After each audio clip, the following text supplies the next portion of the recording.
தர்ஷன் அவர்கள் MA BEd ஆசிரியர். அவருடைய கருத்துக்களை எடுத்து வைக்குமாறு அன்போடு கேட்கிறேன். அனைவருக்கும் என் மாலை வணக்கம்.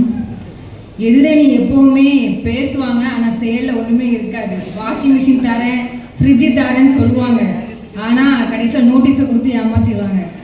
ஆனால் ஆளுங்கட்சியை பார்த்தீங்கன்னா நல்லா பேச மாட்டாங்க, ஆனால் செயலில் இருக்கும். வெற்றி அவங்களுக்கு தான்.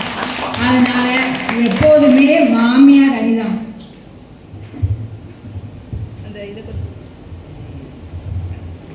என் தாய்மொழியான தமிழ் மொழியை வழங்கி இனிதே துவங்குகிறேன்.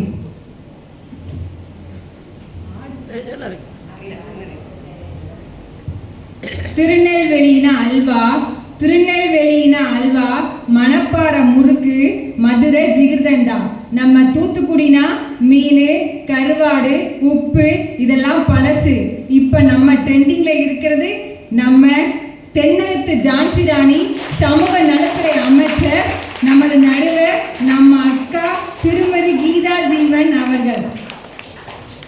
தூத்துக்குடியில மக்கள் இவ்வளவு சந்தோஷமா செழிப்பா இருக்காங்கன்னா அதுக்கு காரணமே நம்ம அக்கா தான்.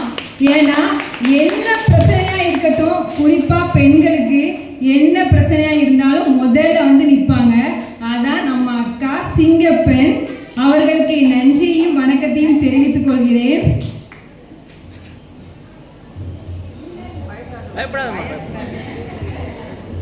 இங்க இவ்வளவு பேர் பேசுறோம்னா அதுக்கு முக்கிய காரணம் நமது அட்மின் திரு லயன் சி ராஜன் அவர்கள்.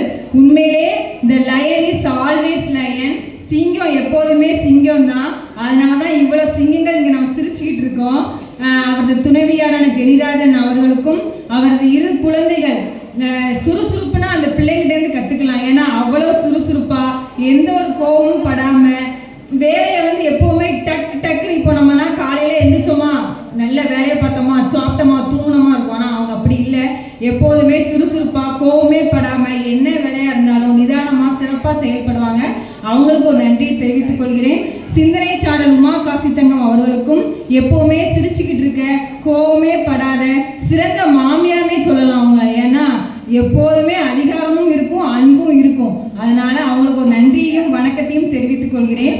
தலைப்பு என்ன அப்படின்னா, சிறந்த நிர்வாகம் மாமியாருக்கா அல்லது மருமகளுக்கா? என்னைய கேட்டீங்கன்னா சிறந்த நிர்வாகம் மாமியாருக்கு, குடும்பத்தை பிரிக்கிறதுல மருமகளுக்கு. இது கரெக்டு தானே? ஏன்னா வரும்போதே ஒரு ஆர்டர் போடுவாங்க. எப்படி தெரியுமா? வீட்டுக்கு நாங்கள் வருவோம், கல்யாணத்தை முடிப்பாங்க, நல்லா வருவாங்க. அடுத்த நாளே சொல்லுவாங்க, இதில் ஒரு பங்கு போடுங்க, பங்கு போட்டால் தான் நான் உள்ளே இருப்பேன், அடுத்த நாள் இல்லைன்னா வெளியே போயிடுவேன் அப்படிம்பாங்க. இன்னொன்று, முதல்ல வசந்தகுமாரி அவங்க அந்த பொண்ணு பேசும்பொழுது நல்லா பேசினாங்க, அருமையாக இருந்தது. எப்படின்னா மாமியார் அந்த மாதிரி பேசினாங்க, உண்மையாக பேசினாங்க. இன்னும் கல்யாணம் முடியலாமா உனக்கு? கல்யாணம் முடிஞ்ச பிறகுதான் தெரியும் மாமியாருங்கிறது குடும்ப குத்துவிளக்கு மாதிரி. குடும்ப குத்துவிளக்கு பார்த்துருக்கீங்களா? அவ்வளவு பிரகாசமா இருக்கும். இவ்வளவு மாமியாருக்கு கைத்தட்டுங்க, உங்களை பத்தி தான் பெருமையா பேசுறேன். என்கிட்டலாம் கேட்டீங்கன்னா மாமியார் பிடிக்குமா பால்கோவா பிடிக்குமான்னு கேட்டா மாமியார் தான். பிரியாணி பிடிக்குமா? இன்னைக்கு கூட நான் பிரியாணி சாப்பிடல. ஏன்னா என் மாமியார் விட்டு ஒரு நாள் பிரிஞ்சு இருக்கிறதுனால பிரியாணி கூட ஒழுங்கா சாப்பிடல. ஏன்னா எனக்கு எங்க மாமியார்னா அம்புட்டு உசுறு. நான் மாமியார் போதையில இருக்கேன் இப்போ. ஏன்னா என் மாமியாரை பத்தி பேசணும் அப்படின்னா அப்படியே ரத்தம் துடிக்கி என்னால இருக்கவே முடியல. ஏன்னா அவங்க ஒரு குடும்ப குத்துவிளக்குங்க. ஒரு கல்யாணம் முடிஞ்சு வீட்டுக்கு வரேன்னா மாமியாரை பார்த்தீங்கன்னா தெரியும், அவளை சிரிச்ச முகத்தோட வாமா அப்படிம்பாங்க. ஒன்றும் இல்லை, இப்போ வீட்டுக்கு யாராவது விருந்தாளி வரான்னு வச்சுக்கோங்களேன், மருமக வாங்கன்னு கேட்பாங்க. அவங்க சொன்னாங்க வீட்டுக்கு விருந்தாளி வந்தால் நல்லா செஞ்சு கொடுப்பாங்க வைப்பாங்க. ஒன்றும் இல்லை, நிர்வாகம் பண்ணுறது எப்படி நிர்வாகம் பண்ணுவாங்க?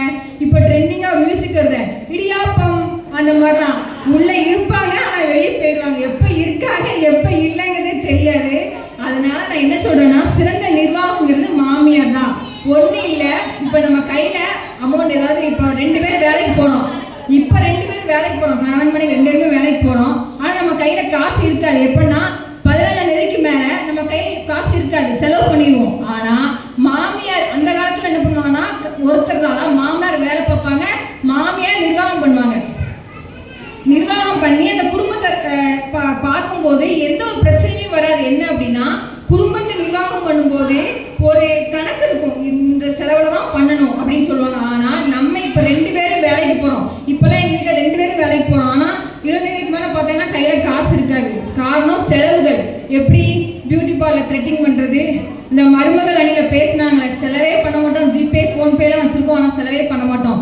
ஒன்றும் இல்லை 1ஆம் தேதி காசு வரலன்னா, என் கணவர்கிட்டலாம் 1ஆம் தேதி அமௌண்ட் வரல அப்படின்னா 1ஆம் தேதி ஆயிட்டுனா சேலரி போட்டாச்சா, இல்லை போடலை. என்ன காரணம்? போடுவாங்க, லைட்டாக போடுவாங்க. அப்படியா? நேற்று நியூஸில் பார்த்தேன், என்ன இந்த மாதிரி சம்பளம் இல்லைன்னு பொண்டாட்டி எலிமருந்து வச்சு கொண்டுட்டாலாம். நம்ம வீட்டுக்கு ஒன்று வாங்கிட்டு வாங்க. எதுக்கு வேண்டிருந்தோம்?